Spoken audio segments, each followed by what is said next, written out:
we are human. We all make mistakes.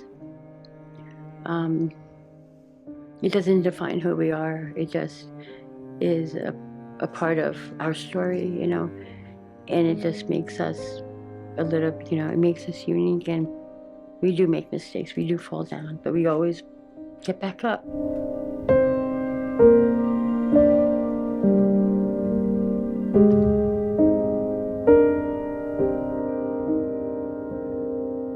Until you go through until you go through the situation where you are so scared of not knowing where you're going to lay your head down, and it's so cold and hungry. You're not realizing, and remembering that, hey, this is where you brought yourself here. It's up to you to get yourself out of it.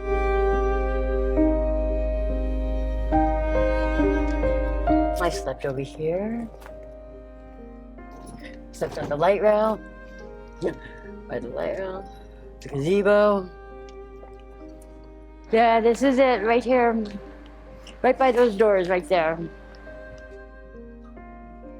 The very, very, very first night where I actually was out on the streets by myself, I remember I was so tired and I didn't have nowhere to go, and I had this stupid buggy with me filled with all everything that I owned. And I went to the RTD parking garage, and I just fell asleep. And I woke up to two cops looking over me, waking me up. And that's when it hit me that this is real.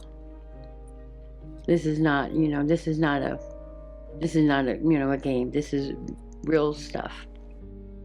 Basically, because I had my cart here, and then I was curled up right here. But at that point, your mind is so exhausted that you just want to shut everything out, and you just want to lay your head down, and everything else doesn't matter. When you get to that point, it gets pretty scary. For people that are experiencing homelessness, there's a real fear about what they go through on a daily basis, whether it is the physical security that they may face, but also what they're going through internally, what it's like to lose their jobs, to be on the streets.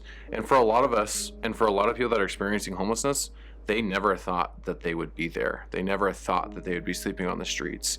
My name's Hudson Jans, and I'm a homelessness resolution case manager for the city of Arvada. I feel like I've been searching and searching, trying to figure it all out. And I'm still figuring it out, but I've been given a chance to do something with it, and I'm going to try to do what I can, make it all for make it not all for nothing. So what you heard in Charmaine's story is what we call the cliff effect, or falling down the stairs. Charmaine was at like a middle-class life here. She had kids, had a family, had a house, had a job, and then all of a sudden life happens. Life has happened to us all, right? Whether it's your car getting stolen, or divorce, or family breakup. And for people that are experiencing homelessness, life happened, and then life happened again, and then life happened again, to where they found themselves sleeping on the streets like Charmaine did at the RTD train station.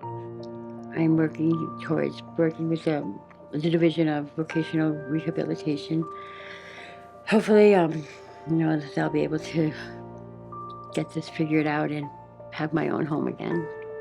One of the programs that we have with the city is that we have a transitional housing program, and really we're trying to focus on 3 parts of the person. If you think about like either Maslow's hierarchy of needs, kind of similar blood or DNA of that, where it is relational, it is economic, and then it is heart or spiritual. We are working on trying to rebuild them on all 3 of those pillars of the stool of their life, essentially. So relational, we're trying to get them new friends. We're trying to give them a new community that is different than where they're from. Economic, we are trying to get them jobs. Obviously, we're trying to get them to rent their own apartments. We're trying to work on that. And that's not the one thing, but it's an important thing, right? And then also we have the spiritual, the heart posture. Why do I do what we do? Why do I get up out of bed every day? Why do I, if we don't work on the heart things in their life, then the job doesn't matter. Then the house doesn't matter. But if we find, hey, let's do this for Charmaine, it's like she's motivated for her kids, for her family. Every mother out there would do the same thing.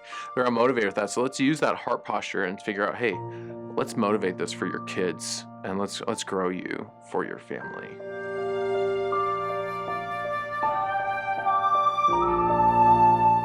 I'm currently at the Suburban Studios, and